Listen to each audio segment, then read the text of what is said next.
Salut Ken Bogard. Salut Trunks, aujourd'hui on est tous réunis ensemble pour parler de la New 2DS XL, dernier produit en date de la gamme 3DS chez Nintendo, de la gamme DS si je peux dire. Donc ici c'est la version blanche et orange qui est la version dite Tupperware. La New 2DS XL c'est la version full puissance entre guillemets low cost de la 3DS. Donc en gros elle reprend toutes les fonctionnalités de la New 3DS mais n'a pas la fonction 3D inclus dedans. Donc la fonction 3D ça implique on va dire votre expérience de jeu sur 3 jeux environ sur l'ensemble de la gamme de la 3DS c'est-à-dire Mario 3D Land, Kirby Planet Robot et je pense que c'est à peu près tout.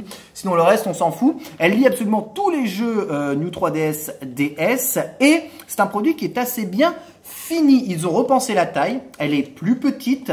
Et pourtant, la taille des écrans, c'est la taille des écrans de la New 3DS XL. Ils sont grands quand même. Ouais, oui, c'est la taille et elles paraissent encore plus grands parce que la console est plus petite. Ils ont mis la caméra au centre, ce qui a permis de gagner pas mal de place.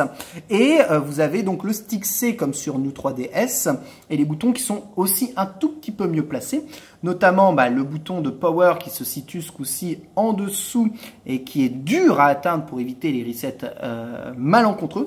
Mais surtout, une petite trappe comme sur Switch pour glisser à la fois la carte SD et aussi la cartouche de jeu. Donc plus de sortie de cartouche de jeu par accident et plus de dévissage de console juste pour changer la carte SD. C'est rapide et très pratique. La prise en main est, je trouve, excellente. Ils ont amélioré le design des touches L, R, ZL et ZR pour qu'ils soient plus accessibles. C'est très intéressant. On a mis en plus la prise jack au centre ici avec le stylet qui a changé aussi un peu de forme, rangé juste à côté. C'est vraiment pour moi une très bonne machine. Elle est proposée aux alentours de 130 € il me semble avec son chargeur qui est actuellement branché ici parce que la console n'avait plus de batterie.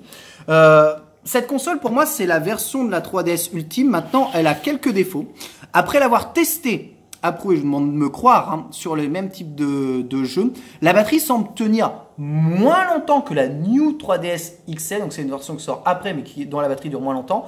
Alors moins longtemps, je parle de 20 minutes d'autonomie de batterie en moins, et c'est peut-être fonction aussi des événements climatiques, mais j'ai testé sur le même endroit, sur le même jeu, dans les mêmes conditions de luminosité, etc. avec Wi-Fi branché. On a tenu 20 minutes de moins, ce qui fait on va dire 3h30 d'autonomie pour la console contre 4 heures pour l'autre 3DS. Autre chose peut-être à déplorer, elle n'est pas non plus très très jolie. La version noire, c'est simple. Ouais, la version noire est plus belle et surtout, Nintendo va sortir des tas de consoles exclusives New 3DS XL, la Samus, la Super Famicom, etc., etc.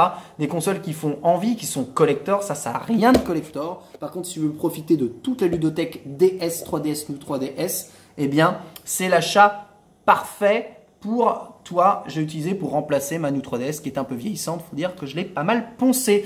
Voilà, à vous de choisir une version low cost, mais pas cheap, de la console ou une version collector qui gagnera de l'argent, comme tu le sais bien, Trunks. Au fur et à mesure du temps, moi, j'ai opté plutôt pour cette version plus transportable. J'ai moins peur de me la faire chourer, etc. Et surtout, elle protège les cartouches et ça, pour moi, c'est un très très gros plus. Merci Ken Bogard. À bientôt.